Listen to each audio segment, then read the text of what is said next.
அனைவருக்கும் இனிய தமிழர் திருநாள் நல்வாழ்த்துக்கள். தை பிறந்தால் வழி பிறக்கும்னு சொல்லுவாங்கல்லங்க. ஆமாங்க, நம் நாட்டின் பிரதான தொழிலாக இருந்தக்கூடியது விவசாயம்ங்க.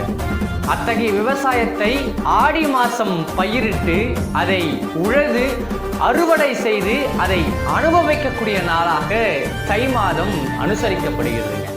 அது மட்டுமானு கேட்டிங்கன்னா இல்லைங்க.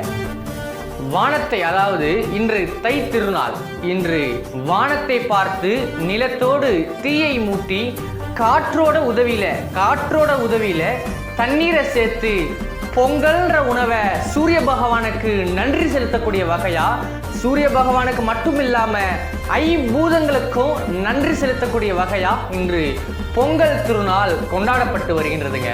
இது 2000 ஆண்டுகளுக்கு முன்பே தமிழர்களால் கொண்டாடப்பட்டு வந்த ஒரு நிகழ்வா அனைவராலும் சொல்லப்படுதுங்க. இன்று பொங்கல் திருநாள் உங்கள் குடும்பத்துடன் சேர்ந்து பொங்கல் விழாவினை அற்புதமாக கொண்டாட என்னுடைய வாழ்த்துக்களை சொல்லி, உங்களுக்காக நானும் எனக்காக நீங்களும் என்று சொல்லி விடை பெறுகிறேன். நன்றி.